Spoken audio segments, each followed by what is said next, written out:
అడుగుతున్నా మళ్ళీ లేచి గొడవ చేయగలరు. Thank you sir. సార్ ఇవన్నీ చాలా సమస్యలు ఉన్నాయి. చాలామంది చాలా సమస్యలు చెప్తున్నారు కదా, అప్లై నో రిప్లై అన్నట్టుగా ఉంది ఇక్కడ. కాబట్టి కొన్ని చెప్పాల్సిన అవసరం ఉంది. నాకు సంబంధించి నా క్యాంప్ ఆఫీస్ గురించి గత 15 నెలల నుంచి రిక్వెస్ట్ చేస్తూ ఉన్నాను.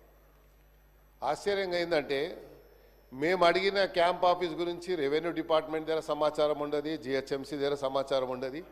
మా నియోజకవర్గంలో ఒక ఈద్గా గ్రౌండ్ ఉంది, రోడ్ నంబర్ 10లో ఈద్గా గ్రౌండ్ ఉంది అధ్యక్ష. ఆ ఈద్గా గ్రౌండ్లో సిపిడిసిఎల్కి మన ఒక సబ్ స్టేషన్ గురించి ల్యాండ్ అలాట్మెంట్ ఇచ్చారు.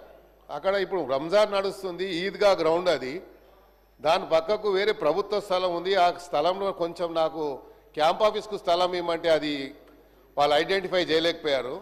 సబ్ స్టేషన్కు నేను లోకల్ ఎమ్మెల్యే ఉంటే నా నాలెడ్జ్ లేకుండా నేను ప్రివిలేజ్ నోటీస్ ఇస్తే కూడా యాక్షన్ తీసుకుంటారో లేదో అని చెప్పి మీది చెప్తా ఉన్నాను. ఎందుకంటే ప్రివిలేజ్ మోషన్ ఇచ్చేటువంటి నాకు నా హక్కు ఉంది కాబట్టి, నా ఫండమెంటల్ రైట్ కాబట్టి నేను చెప్పొచ్చు. కానీ నా ప్రమేయం లేకుండా, నా యొక్క ప్రెజెన్స్ లేకుండా అక్కడ ఫౌండేషన్ వేశారు. నేను పోయి నా రెగ్యులర్ స్టైల్లో పలగొట్టాను పోయి. ఎందుకంటే ఇక నాకు వేరే ఆప్షన్ లేదు కదా సార్. ఆప్షన్ ఉన్నప్పుడు అంటే వేరే తీరు చెప్పొచ్చు. సో మరి మంత్రి గారు ఉన్నారు కాబట్టి, భట్టి గారు ఉన్నారు కన్సర్న్ మినిస్టర్ కాబట్టి వారి నోటీస్ తీసుకొస్తున్నా అధ్యక్ష. ఇక తర్వాత చెప్తా ఉండు రాజుబాయి నువ్వు సార్. రెండోది అదే చెప్తున్నా, నోట్ అంటారు తర్వాత నోట్ అంటారు రిప్లై వస్తుంది. అబ్బాయి నువ్వు చూడలేదా సార్? ఇంకోటి, నేను రీసెంట్లీ ఒక గవర్నమెంట్ స్కూల్కి వెళ్ళాను అధ్యక్ష.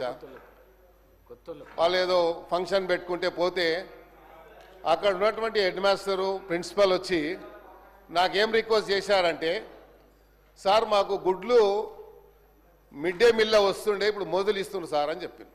చిన్న పిల్లలు వచ్చి నేను రోజు ఎన్ని గుడ్లు అయితే 20 చెప్పు నేనే పంపిస్తా అని చెప్పిన. మరి ఆ పిల్లలకు మనం ఇవ్వాలి కదా అధ్యక్ష గుడ్లు, అది ఒకసారి ఆలోచించండి.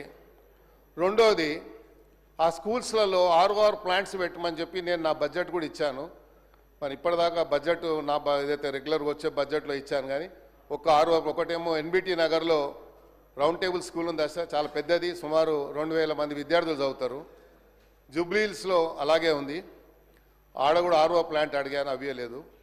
ఇంకోటి, ఇది చాలా ప్రధానమైనటువంటి సమస్య కాబట్టి ఇమీడియట్గా యాక్షన్ తీసుకోవాలి. నోట్ అనేది అది రెగ్యులర్ ప్రాక్టీస్ అధ్యక్ష. నోట్ అంటే మాకు తెలుసు, నేను కూడా మంత్రిగా పనిచేశాను. నోట్ చేసుకుంటామంటాం, బయటికి పోయిన తర్వాత అది డస్ట్బిన్లో వేస్తాం ఆ పేపర్ తీసుకుపోయి.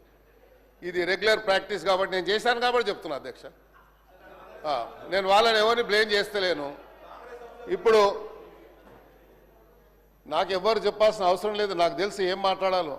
అందరికంటే సీనియర్ ఎమ్మెల్యే నేను సార్. ఇంకోటి, ఈడబ్ల్యూఎస్ కాలనీ, నేను మినిస్టర్ ఉన్నప్పుడు ఫౌండేషన్ ఇచ్చి కాలనీ కట్టించాను.